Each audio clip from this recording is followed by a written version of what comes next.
मालदीव में food product को लेकर पैनिक की सीरीज स्टार्ट हो चुकी है।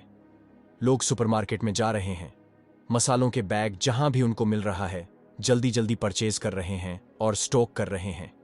उनको पता है कि भारत के बाद दूसरे यानी इटली ने भी प्रधानमंत्री मोदी के कहने पर मालदीव के मसालों पर प्रतिबंध लगा दिया है।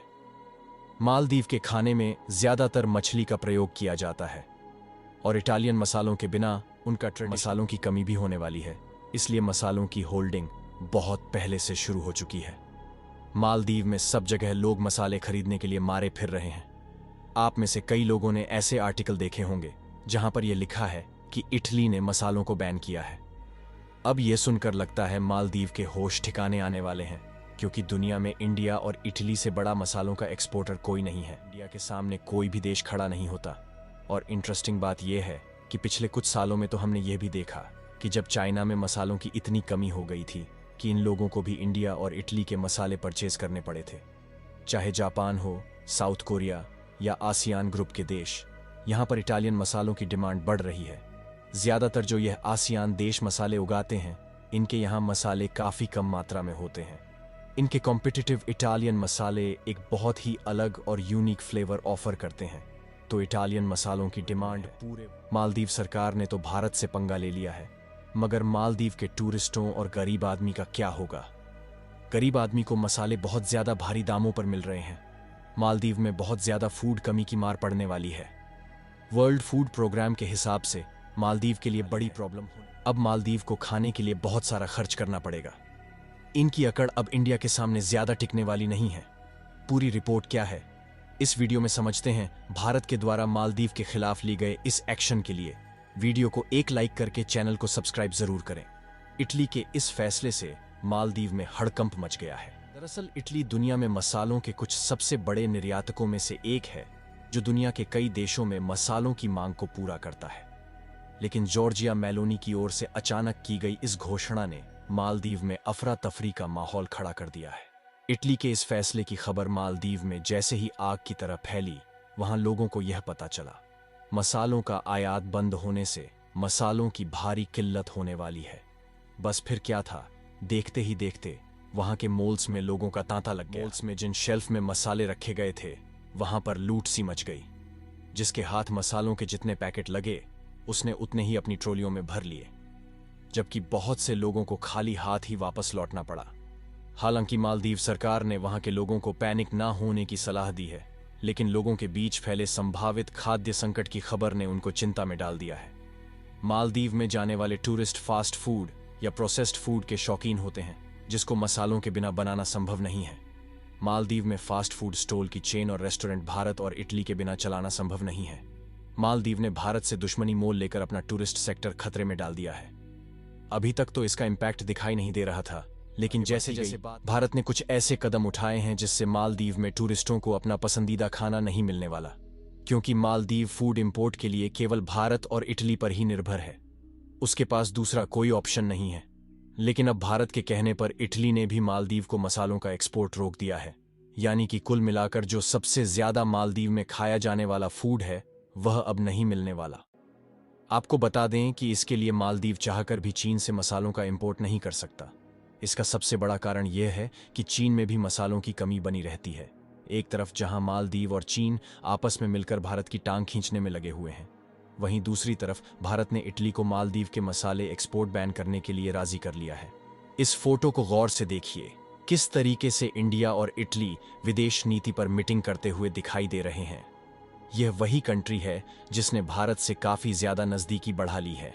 यहां तक कि जॉर्जिया मेलोनी ने प्रधानमंत्री नरेंद्र मोदी के कहने पर चाइना का belt and road initiative project Italy से बाहर कर दिया है। मालदीव पर इटली ने भी भारत की तरह अपनी फॉरेन पॉलिसी में कुछ चेंजेस किए और आज के समय ये काफी हद तक मालदीव के खिलाफ है। इटली के जो फॉरेन पॉलिसी थिंकर्स हैं, उन्होंने ये बात समझ ली है कि आज के समय इंडिया के साथ रिलेशंस मेंटेन करने बहुत जरूरी हैं। अगर भारत मालदीव का एक्सपोर्ट बंद करता है तो इटली भी मालदीव को किसी प्रकार का कोई एक्सपोर्ट नहीं करने वाला है, क्योंकि जॉर्जिया मेलोनी भारत पर जितना भरोसा करती है, उतना वह दुनिया में किसी पर नहीं करती। इसलिए हम देख रहे हैं कि आज के समय इटालियन कंपनी मालदीव छोड़कर दुनिया के अन्य देशों में जा रही है और इटली भी चाहता है कि मालदीव चाइना को छोड़कर भारत की तरफ वापस आए। इटली ने भी रिसेंटली चाइना की जो कंपनी है उन पर रोक लगा दी है, जैसे हुआवे 5G, टेक 5G। तो ऐसे टाइम में इंडिया इटली के लिए एक परफेक्ट चॉइस बन गया है। अब इंडिया और इटली के रिलेशन काफी हद तक इंप्रूव होंगे। ट्रेड अपनी जगह है, पर उसके अलावा एक बहुत इंपॉर्टेंट सेक्टर है जहां पर इंडिया और इटली बहुत क्लोज आते हुए दिखेंगे। ये है इंडियन डिफेंस सेक्टर, जो सुनने को कम मिलता है क्योंकि हर जगह हम सुनते हैं Israeli weapons, Russian weapons, French aircrafts, American weapons. मगर इटली की एक बहुत ही फेमस कंपनी फिनकैन है। इसका बहुत ही इंपॉर्टेंट रोल होने वाला है इंडिया के पहले made in India aircraft carrier में, जिसका नाम है विक्रांत। विक्रांत का जो डिजाइन है और जो इसके इंजन से रिलेटेड बहुत सारे कंपोनेंट्स हैं, वहां पर इस इटालियन कंपनी का काफी योगदान है और पॉसिबिलिटी है कि फ्यूचर में ये इंडिया के साथ और भी ज्यादा शिप्स मैन्युफैक्चर करेंगे। इंडिया का मालदीव से रिलेशन कुछ ऐसा था जैसा लक्ष्मण का राम जी के लिए रामायण में, लेकिन उसकी जगह पीएम मोदी ने श्रीलंका के प्रेसिडेंट रनिल विक्रमसिंघे को वेलकम किया। भारत और श्रीलंका के बीच पेट्रोलियम पाइपलाइन के लिए विजिबिलिटी स्टडी की जाएगी। इसके अलावा एक लैंड ब्रिज की विजिबिलिटी को भी जांचने का निर्णय लिया गया है। इंडिया श्रीलंका के साथ दोनों प्रोजेक्ट्स में बहुत इंटरेस्टेड है। एक ब्रिज जो बिल्कुल कनेक्ट करता है इंडिया श्रीलंका को, साथ ही साथ एक ऑयल पाइपलाइन जिससे श्रीलंका को पेट्रोलियम रिलेटेड जो प्रोडक्ट हैं ये परचेज करने हैं, तो कार्गो की आवश्यकता नहीं होगी। डायरेक्टली पाइपलाइन से ये लोग परचेज कर पाएंगे इंडिया से, और इससे इंडिया की इंपॉर्टेंस है वो श्रीलंका में कई गुना ज्यादा बढ़ने वाली है। इसलिए यहां पर आपका क्वेश्चन आएगा कि राम सेतु का क्या हुआ। अगर ब्रिज बनेगा तो राम सेतु का क्या होगा। इंडिया और श्रीलंका के बीच में जो स्ट्रेट है इसको कहा जाता है पाल स्ट्रेट। तो जब ये ब्रिज बन जाएगा तो इससे इंडिया और श्रीलंका के बीच में जो ट्रांसपोर्टेशन कॉस्ट 50% गिरने वाली है, जिससे दोनों कंट्री का ट्रेड बहुत ज्यादा बढ़ जाएगा। तो इंडिया श्रीलंका का ट्रेड काफी इंप्रेसिव है। इंडिया श्रीलंका का सबसे बड़ा ट्रेडिंग पार्टनर है। जब श्रीलंका में इकोनॉमिक संकट आया तब श्रीलंका की रिकवर करने में इंडिया ने हेल्प की थी।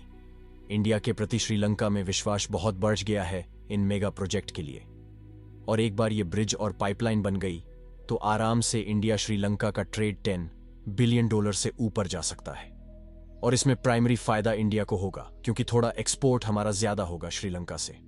साथ ही मालदीव को चीन से हाथ मिलाने का अंजाम भी जल्द ही पता चल जाएगा।